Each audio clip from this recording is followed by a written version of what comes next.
afternoon's final performance of the Lollipop Files. I'm Janet Schlappole, and we are Combined Efforts Theater.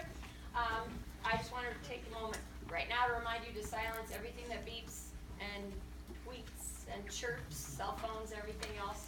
Also, the water bottles are particularly noisy, so at intermission you may get some, but just be aware that sometimes that crunching sound can be stressful for actors and for me in the audience listening to it.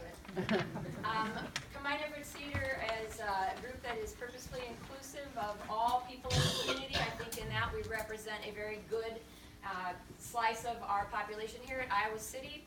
This show has been a very fun show to put together in the film noir style. I hope that you all enjoy it. The actors have worked really hard, as has the director, Krista Newman, to put this together this afternoon. There's only one actor's entrance on this side later in the show, so I'm just wanting you to be aware so you don't drop something out in the aisle so they don't trip and end up on your lap. So without anything else, again, welcome. Thank you for being here today and sharing your time with us this afternoon.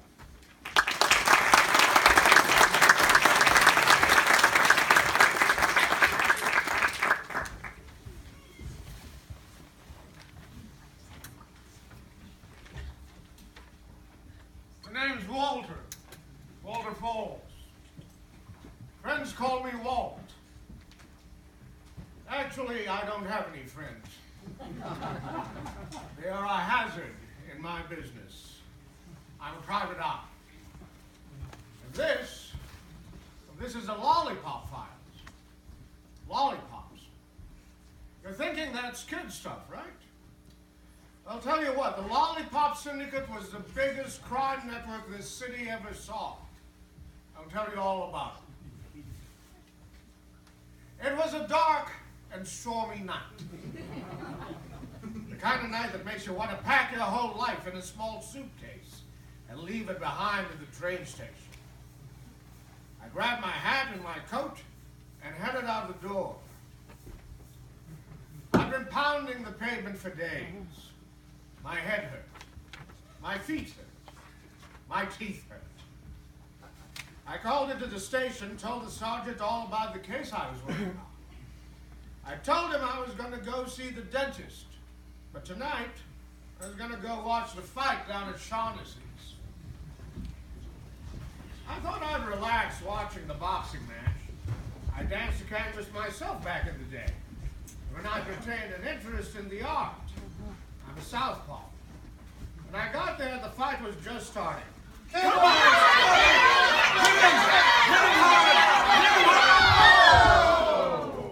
And that's when I met Margie. Step aside, out of my way, fella. Good job, honey. No, that's not Margie. That's Colleen Holtzham. Her husband is one of the fighters. Oh, Walter! Walter!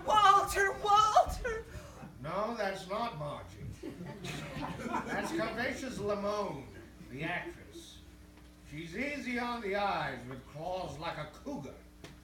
Kids, clear out! No, that's not Margie. That's Sally, looking as sweet as a candy shop she owns. With her are the Lollipop gang. Newsy, Bookie, Pop, Soda, and Shoes. Girls, this is the most happy time. No, that's not Margie. That's Mama's Pomoni. She runs a diner serving graft to the cops. The cops are palms so greasy they could oil a pan. Mama, what happened? That's Babs, along with Beppy, Barta, and Bora. They work for Mama at the diner. Ladies, please, I gotta get out of here.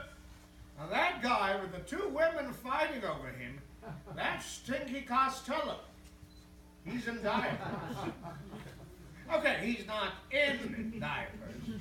He runs a diaper service and launders money by fencing stolen goods. You might say it all comes out in the wash. Not so fast, Stinky. And that's Frankie the barber. They call him the barber because he shaves a profit from the Lollipop Syndicate. With him are Hacksaw, Hammer, and Big Tuna. We all work for the dentist. Yeah, that's her right there. That's Margie. Now, back then I couldn't understand why a kid would care about a fight. But if there's one thing I can't stand, it's a kid pouting. I offered her a handkerchief, but she preferred my sleeve. I asked her what was with the long face. I want a lollipop. She wanted a lollipop, real bad. Not just any lollipop. It had to be one from Sally's shop. And I had to take her there. I said, all right. And we started walking.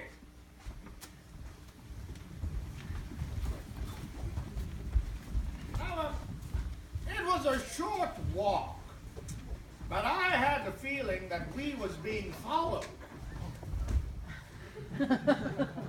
It's that special sense you have when you've been a gumshoe as long as I have. Sally's candy shop was closed. I heard something, figured it was a cat. I crept forward to look.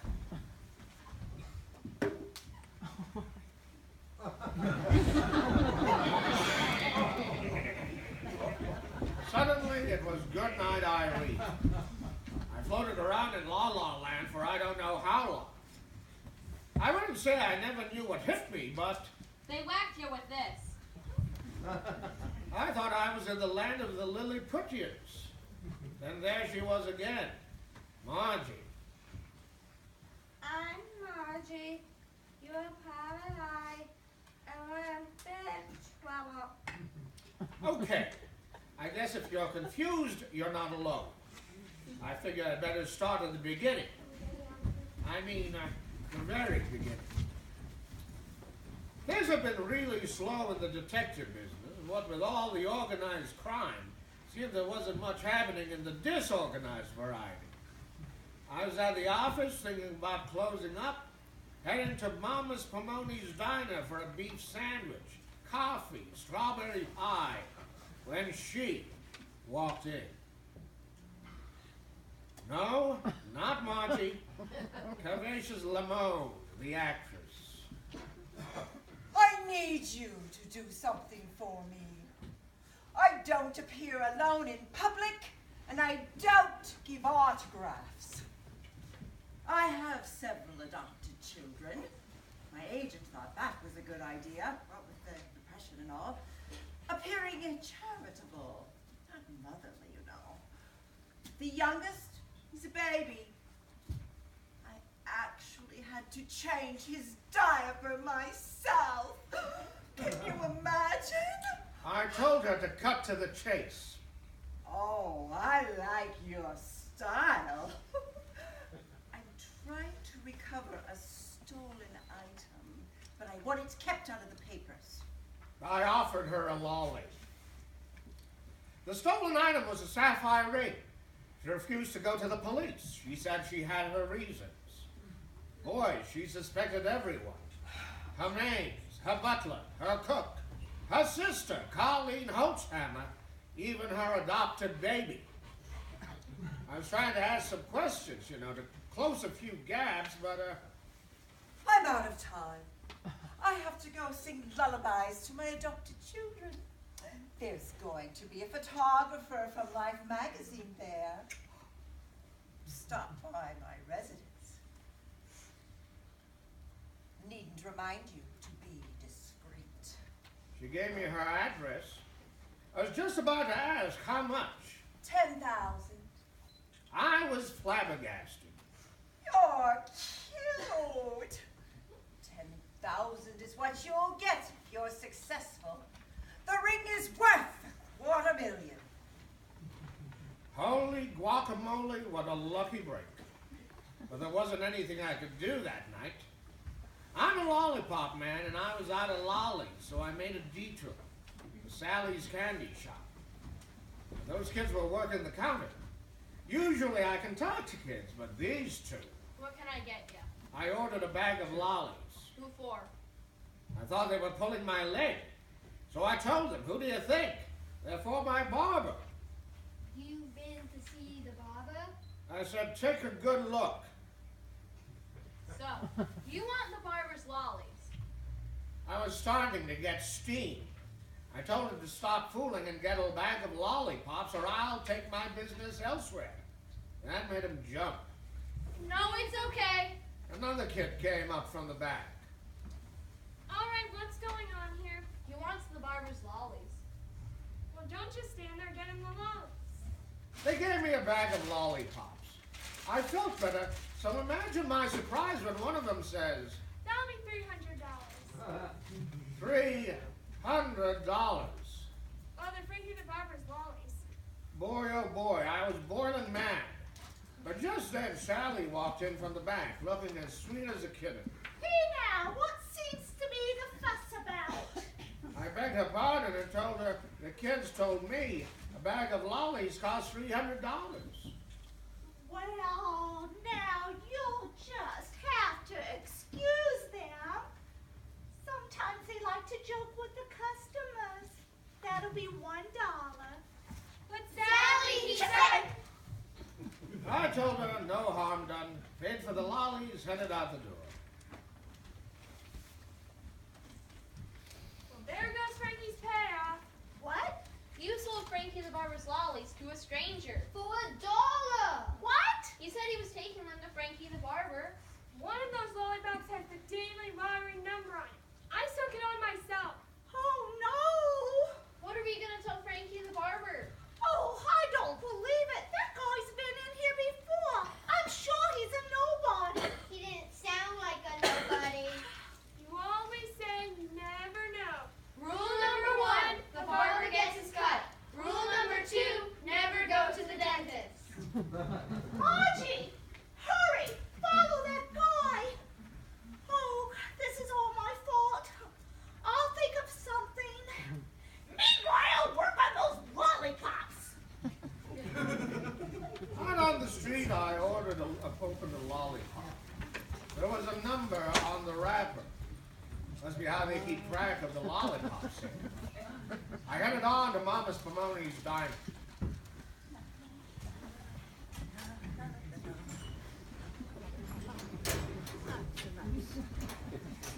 Oh, you are for eyes of society. Mama isn't from around here. Neither are her gals. I said hello to Babs, Beppy, Barta, Bora, and Bettina. I held out a bag of lollipops, told the gals if they wanted to gamble, just close their eyes and take a pick. Might have been my imagination, but they seemed edgy. Babs asked me. Why do you have lollipops? I told them I couldn't help it. It was a habit. That made them all real upset. This lollipop habit is no good. I told her I didn't worry, because when I had trouble, I just went to the dentist. Boy, that threw them all into a ladder. You're not afraid of the dentist? I told him, of course I get scared. Because sometimes he puts you in a steel chair, holds you down, and even if you want to scream, you can't. I told him I had the dentist to thank for my ivories, my pearls. Told him he's got a diamond bit, put in a gold bridge. Mama started prancing around. And I understood the situation right away. Her feet hurt. I told her to get some new shoes. I said, Mama, you don't want flat feet. Not in your business. Mama, can we have some service here, huh? Seemed the fellas were quite hungry.